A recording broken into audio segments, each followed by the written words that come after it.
وہ کیا چاہتا تھا وہ خود بھی پر یقین نہیں تھا، یا پھر جو وہ چاہتا تھا اسے کہنے سے ڈرتا تھا۔ ماں سے کہنے کا تو وہ سوچ بھی نہیں سکتا تھا، مگر خود سے تو کہہ ہی سکتا تھا۔ اور اصل بات وہی تھی جو ثانیہ نے آج دوپہر میں کہی تھی۔ وہ اپنے ماموؤں سے ڈرتا تھا، وہ ان کے طعنوں سے ڈرتا تھا، اتنے سالوں بعد بھی وہ ان کے سامنے سر اٹھانے سے ڈرتا تھا۔ مگر ممی کہتی تھی وقت بدل گیا ہے، فرقان بابو اور سلیمان بابو نرم ہو گئے ہیں۔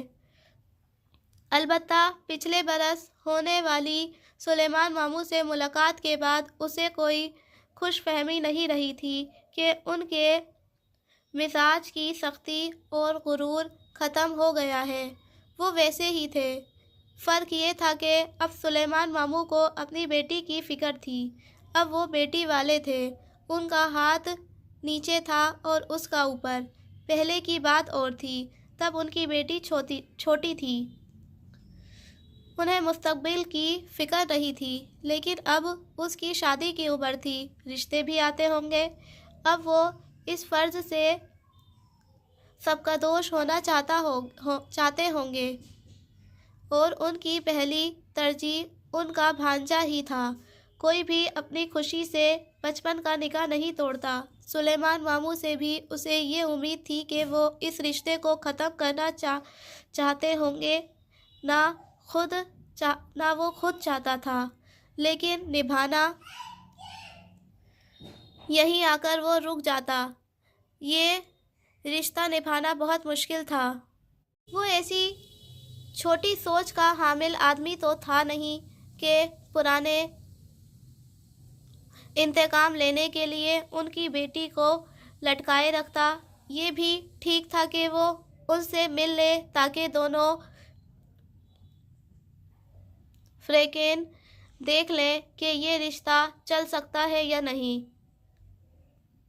اگر اسے محسوس ہوا کہ وہ نبھا سکتا ہے تو وہ ممی کو آگاہ کر دے گا، اور اگر اسے لگا کہ وہ نہیں نبھا پائے گا تو وہ پھر اسی مقام پر آ کر رک گیا۔ ممی ہرٹ ہوں گی، یہ وہ آخری چیز تھی جو وہ نہیں چاہتا تھا۔ اتنے سال اگر اس نے جان بوجھ کر ماموں کی فیملی سے لا تعلقی اختیار کیے رکھی تو اس لیے کہ دور اندر وہ یہ رشتہ نہیں چاہتا تھا۔ سڑک کنارے سر جھکا کر چلتے ہوئے اس نے خود سے سچ بولنے کا فیصلہ کر لیا۔ وہ خود ہی یہ رشتہ نہیں چاہتا تھا۔ اس کی یہ ساری بے رخی، لا تعلقی اور اعتراض برتنا سب لاشعوری طور پر اسی لیے تھا کہ وہ لوگ تنگ آ کر خود ہی یہ رشتہ ختم کر دے اور وہ ماں کو دکھ دینے کے بوجھ سے آزاد ہو جائے۔ یہ الگ بات تھی کہ یہ خود کو دھوکہ دینے کے علاوہ اور کچھ نہ تھا۔ جو بھی یہ رشتہ ختم کرے ذمہ دار تو وہی ہوتا۔ اس کے خشک رویے کے باعث ہی یہ رشتہ ٹوٹے گا۔ لیکن وہ لوگ اس سے اور کیا توقع رکھتے ہیں؟ کس نے کہا تھا انہیں کہ وہ اپنے چھوٹے چھوٹے بچوں کا رشتہ طے کر دے؟ اسے کبھی کبھی ان سب ذمہ واران پہ ازحد غصہ چڑھتا تھا، ممی پہ البتہ نہیں چڑھتا، کبھی بھی نہیں۔ وہ صرف اپنے بھائیوں کے ساتھ تعلق قائم رکھنا چاہتی تھی۔ انہوں نے جو کچھ کیا بس رشتے بچانے کے لیے ہی کیا۔ وہ جان بوجھ کر ماں کو شک کا فائدہ دے دیا کرتا تھا مگر بابو کو نہیں۔ بے انصافی ہے تو بے انصافی ہی سہی۔ بہت دیر وہ سڑکوں پہ بے مقصد چلتا، سوچوں میں گلتا رہا۔ وہ ابھی ان کے گھر نہیں جانا چاہتا تھا، مگر ماں کے سامنے میں ابھی ذہنی طور پر تیار نہیں، اور یہ بہت جلدی ہے، مجھے سوچنے کا وقت دے، جیسے بہانے نہیں چلتے تھے۔ اسے ایک دفعہ جانا ہی پڑے گا۔ گھڑی کی سوئیاں 10 سے اوپر آ چکی تھی جب اس نے خود کو سلیمان ماموں کے گھر کے بیرونی گیٹ کے سامنے کھڑے پایا۔ گیٹ بند تھا، اندر گھر کی بتیاں جل رہی تھیں اس کی نگاہیں ساتھ والے گیٹ پہ پھیلی۔ یہ فرقان بابو کا گھر تھا۔ وہ پہلے ایک دن آ کر یہ گھر دیکھ گیا تھا اور پھر فیس بک پہ روہیل نے ان دونوں گھروں کے اندر باہر کی اتنی تصاویریں لگا رکھی تھی کہ اسے اندرونی نقشہ بھی حفظ تھا۔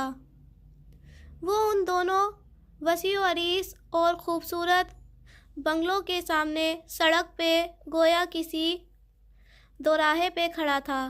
اندر جائے یا یہیں سے پلٹ جائے، اسے صرف ایک بہانہ درکار تھا، اس گھر اور اس کے مکینوں سے دور بھاگنے کا۔ صرف ایک وجہ، وہ ڈھونڈ لے اور واپس پلٹ جائے، لیکن کوئی وجہ تھی ہی نہیں، اسے اندر جانا ہی تھا۔ دفعتاً فرقان ماموں کے گیٹ کے پیچھے کھڑکا ہوا اور پھر بولنے کی آوازیں، پاس آتے قدم۔ وہ غیر اختیاری طور پہ تیزی سے ایک طرف ہوا۔ کالونی میں نیم اندھیرا سا تھا، گھروں کی بیرونی بتیاں بھی اس جگہ کو روشن کرنے میں ناکام تھیں۔ وہ فرقان ماموں کے گیٹ کے داہنی طرف ایک گھاس سے بھرے جنگل کے اوٹ میں ہو گیا۔ گیٹ سے فرقان ماموں چند افراد سمیت باہر نکل رہے تھے۔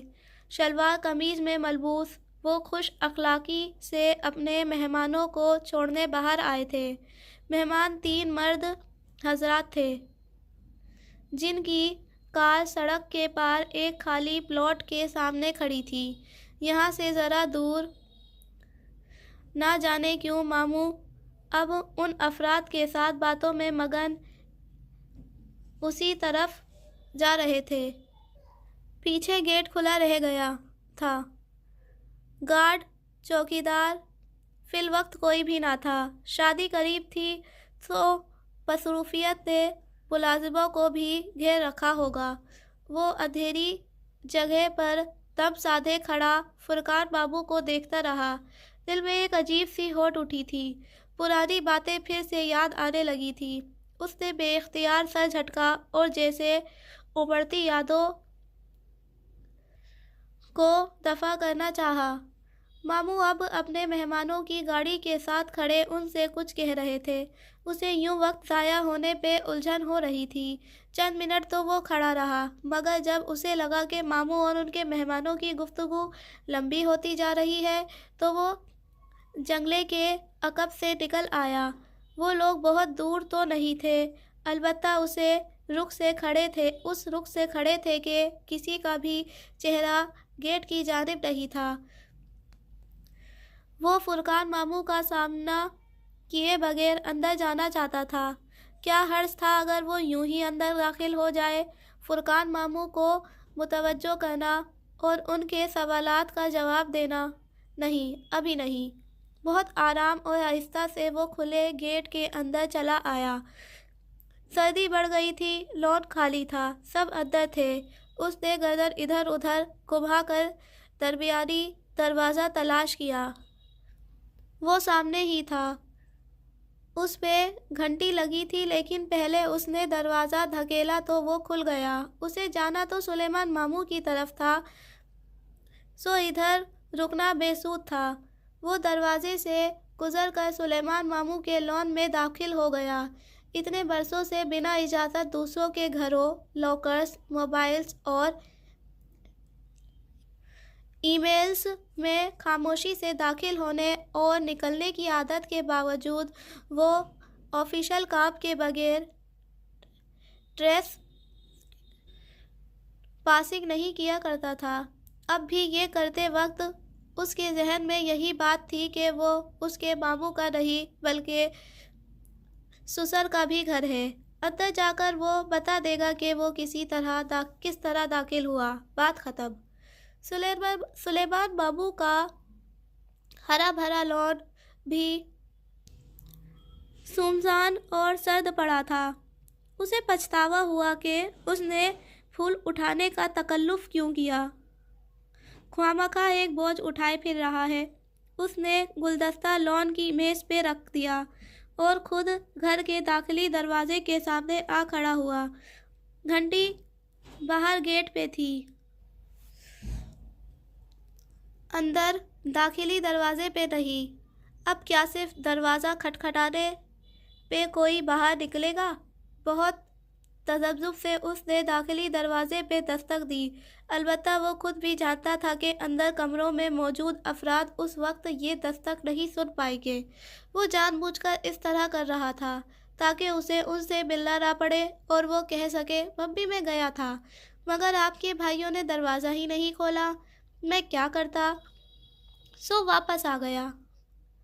حسب توقع دروازہ کسی نے نہیں کھولا۔ وہ سرد پڑتے چہرے، سرد پڑتے ہاتھ جیکٹ کی جیبوں میں ڈالے گھر کی دیوار کے ساتھ ساتھ چلتے یوں ہی جائزہ لینے لگا۔ اس گھر میں کون کون ہے؟ مہمان بھی آئے ہوں گے شادی کے، کوئی جاگ رہا ہے یا نہیں؟ اسی ہی باتوں کا سرسری سا معلوم کرنے وہ گھر کو گھوم پھر کر دیکھنے لگا۔ تمام کھڑکیاں بند تھیں، البتہ لان کے داہنی رخ پہ کھلتی ایک کھڑکی کے 2 شیشے کے پٹ کھلے تھے۔ اتنی سردی میں کون کھڑکی کھول کر بیٹھا ہے؟ اچنبھے سے بھویں سکیڑے اس طرف آیا۔ شیشے کھلے تھے، البتہ جالی بند تھی۔ اس کے پیچھے پردے بھی گرے تھے۔ 2 پردوں کے درمیان ایک درز سی تھی جس سے کمرے کا منظر دکھائی دے رہا تھا۔ یہاں وہ عادت سے مجبور تھا۔ نچلا لب دانت سے دبائے اس نے احتیاط سے گردن ذرا اونچی کر کے اندر دیکھا۔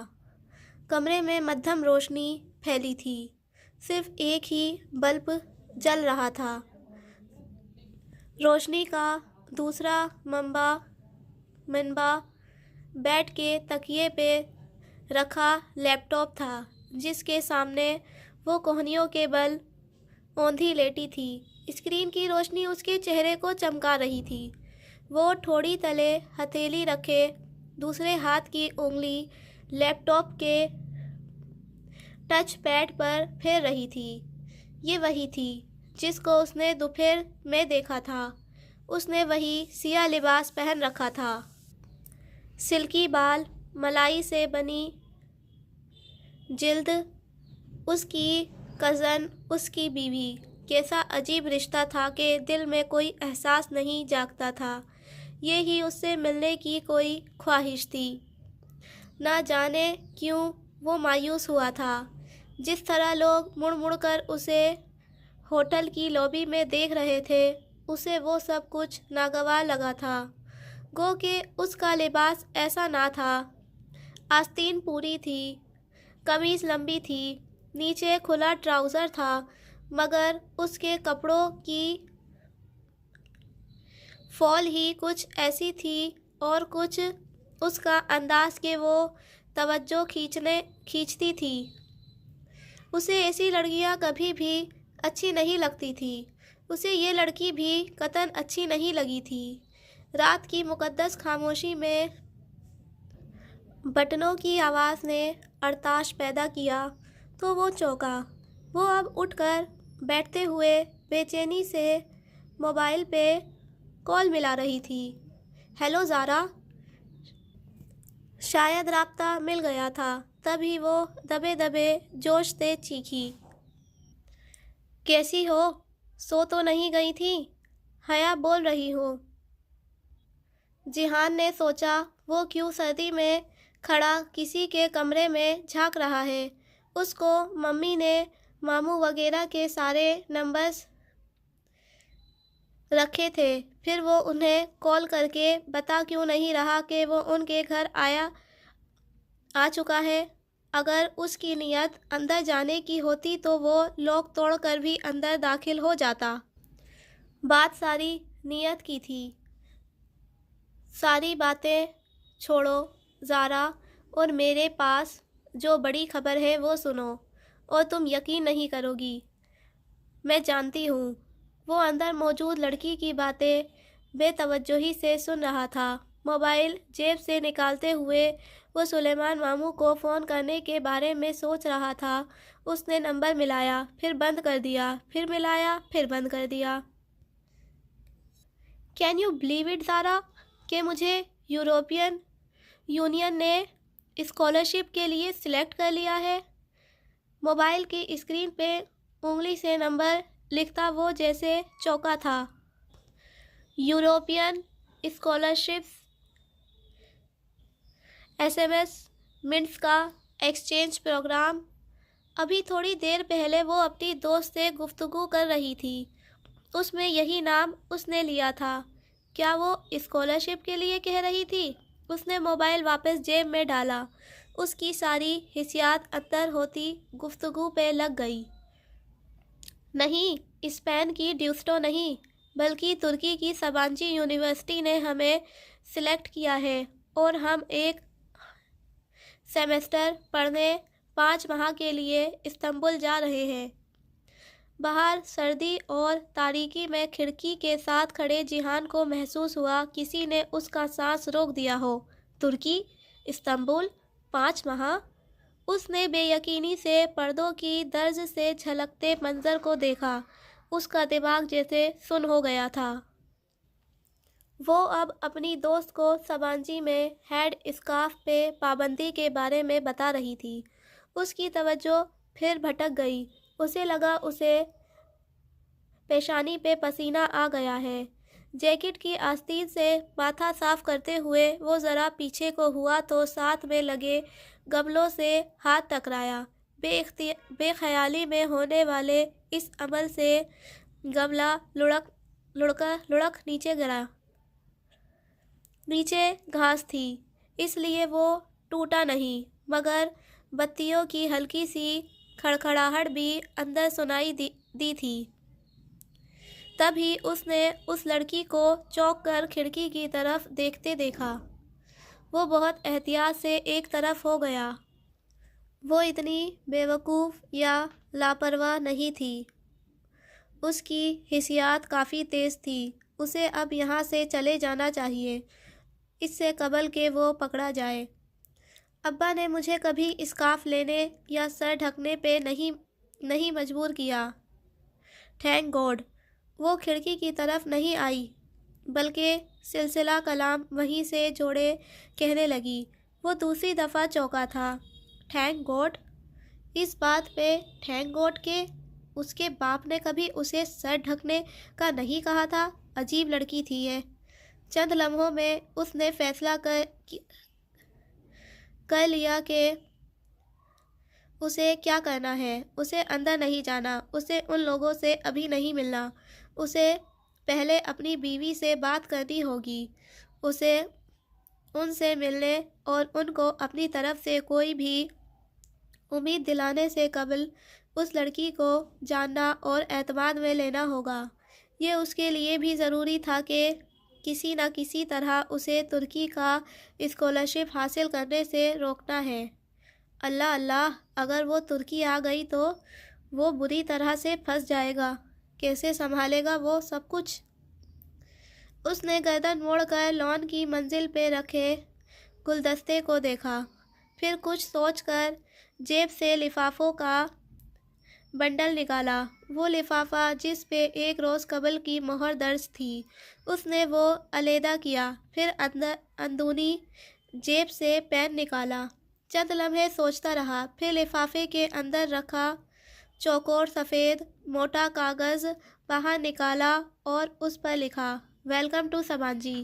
یہ اسے چونکانے کے لیے بہت ہوگا۔ کسی اور مقصد سے لیے گئے لفافے پہ اس کا نام لکھ کر اس نے ٹھیک سے اسے بند کیا۔ اندر وہ ابھی تک اپنی دوست کو پرسوں ہونے والی مہندی کے بارے میں بتا رہی تھی۔ وہ دبے قدموں چلتا لان میں رکھی کرسیوں تک آیا، میز پہ رکھا بوکے اٹھایا اور متلاشی نظروں سے گھاس کو دیکھا۔ کدھر رکھے وہ اس کو؟ کوئی ایسی جگہ ہو جہاں سب سے پہلے حیا دیکھے۔ اس کے ماں باپ نہیں۔ حیا، یہ نام بھی کتنا غیر مانوس تھا نا۔ اسے یہ گھر کے اندر رکھنا چاہیے۔ کچن کا ایک دروازہ عموماً باہر کی طرف کھلتا ہے، شاید وہ کھلا ہو۔ یہی سوچ کر وہ گھوم کر کھڑکی کی دوسری طرف آیا۔ کچن کا بیرونی دروازہ بند تھا، لیکن ایک کھڑکی جو باہر کی طرف کھلتی تھی اس میں سے وہ یہ بوکے اندر رکھ سکتا تھا۔ کھڑکی اس طرف سے بنی تھی کہ باہر کی طرف شیشے کے پٹ تھے اور اندر کی طرف گول تھی گرل تھی۔ گرل کا ڈیزائن کچھ ایسا تھا کہ وہ بوکے اس کے اندر سے گزار کر کاؤنٹر پہ رکھا جا سکتا تھا، لیکن اس کے لیے پہلے شیشے کے پٹ کو کھولنا ہوگا۔ اس نے بس 2 دفعہ کھینچا اور پٹ کی کنڈی اکھڑ گئی۔ دیسی چیزیں، خیر اسے صرف پھول اندر رکھنے سے غرض تھی۔ نہایت آہستگی سے گلدستہ اور بند لفافہ گرل میں سے گزار کر اس نے کاؤنٹر پر رکھا، پھر ہاتھ واپس کھینچ لیا۔ شیشے والا پٹ احتیاط سے بند کرتے ہوئے وہ پلٹ گیا۔ صبح جو بھی پھول دیکھے گا لفافے پہ درج نام پڑھ کر ان کو حیا کے حوالے کر دے گا۔ وہ ضرور سوچے گی کہ رات کو ان کے گھر کے اندر کون پھول رکھ کر جا سکتا ہے۔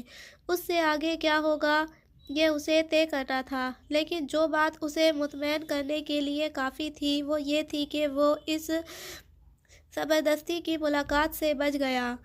ایک انچاہے مجبوری کے بندھن سے گرفتار فرار کی مہلت میں چند دن کا اضافہ ہو گیا۔ اب وہ ممی کو کہہ سکتا ہے کہ وہ اس لیے اندر نہیں گیا کیونکہ ان کی بھتیجی ترکی آ رہی ہے، اور یہ بات ممی کو پریشان کر دینے کے لیے کافی تھی۔ گھر سے نکلنے سے قبل کچھ سوچ کر وہ پوچھ میں کھڑی گاڑیوں کی طرف آیا تھا۔ فریحہ نے گردن موڑ کر کچھ اچنبھے، کچھ نخوت سے اسے دیکھا۔ بولو، میرا خیال ہے ہم ادھر بینچ پر بیٹھ جاتے ہیں، پر اعتماد سی سنجیدگی سے کہتے ہوئے اس نے ہاتھ سے سڑک کنارے بنی بینچ کی طرف اشارہ کیا۔ لڑکے، میرے پاس زیادہ وقت نہیں ہے، جو کہنا ہے یہی کہو۔ ٹھیک ہے، اب آپ میری بات سنیں۔ کندھوں کو ذرا سا اچکا کر وہ اس کے سامنے کھڑا کہنے لگا، آپ نے مجھے پناہ گیر کی اولاد کہا تھا، اب بھی کہتی ہوں، اور بہت جلد تمہیں اس جگہ سے نکلوا کر بھی دکھاؤں گی۔ اس نے ہلکی سی استہزائیہ مسکراہٹ کے ساتھ کہا۔ لیڈی فریحہ، پناہ گیر کی اولاد ہونا بہتر ہوتا ہے اپنے شوہر کے چھوٹے بھائی کے ساتھ تعلقات استوار کرنے اور ہر 2 روز بعد رات کے 12:30 بجے میکینک شاپ میں وہ کرنے سے جسے گناہ کہتے ہیں۔ اپنی زندگی میں پہلی دفعہ اس نے کسی گلابی سنہری سے انسانی چہرے کو سفید پڑتے دیکھا تھا، ایسا جیسے کسی نے سفید پینٹ کر دیا ہو۔ فریحہ کا سارا خون ہی نچڑ گیا۔ کتنے ہی پل وہ چل کھڑی رہی۔ اب آپ میری بات سنیں، مجھے اور میری فیملی کو اگر آپ نے یہاں سے نکلوانے کی کوشش کی تو میں آپ کے شوہر کے پاس چلا جاؤں گا، اور یہ مت سوچیے گا کہ میری بات نہیں مانیں گے۔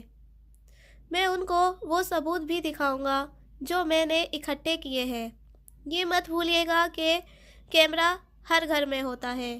فریحہ نے شاید کبھی نہیں سوچا تھا کہ وہ یوں پکڑی جائے گی، اور اتنی ششدر تھی کہ جواباً کچھ بھی نہ کہہ سکی۔ وہ ایسے یوں ہی ہکا بکا چھوڑ کر پلٹ گیا۔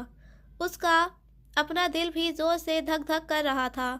بہت دنوں سے اس نے فریحہ کے سامنے خود پہ اعتماد قائم کیا تھا، اور یہ کیمرے والی بات تو ایک خالی دھمکی تھی۔ اس کے پاس کوئی ثبوت نہ تھا۔ سامنے کوئی مرد ہوتا تو رکھ کر 2 تھپڑ لگاتا۔ اور بگ جھک کر چلتا بنتا، مگر فریحہ کا غرور کچھ ایسے گھائل ہوا تھا کہ وہ سنبھل ہی نہ سکی، اور وہ دبی مسکراہٹ کے ساتھ واپس آ گیا۔ پھر دوبارہ وہ کرامت بے کی دکان پر نہیں گیا۔ علی کرامت کے گھر جانا بھی اس نے ترک کر دیا۔ اس کی عزت نفس کو گوارا نہیں تھا کہ اب وہ ان کے گھر جائے، لیکن اکثر اسکول سے جاتے ہوئے بس اسٹاپ پر شٹل کا انتظار کرتے وہ علی کرامت کو اپنی ڈاکٹر ممی کے ساتھ آتے دیکھتا تو پھر کافی دیر ان کو دیکھتا رہتا۔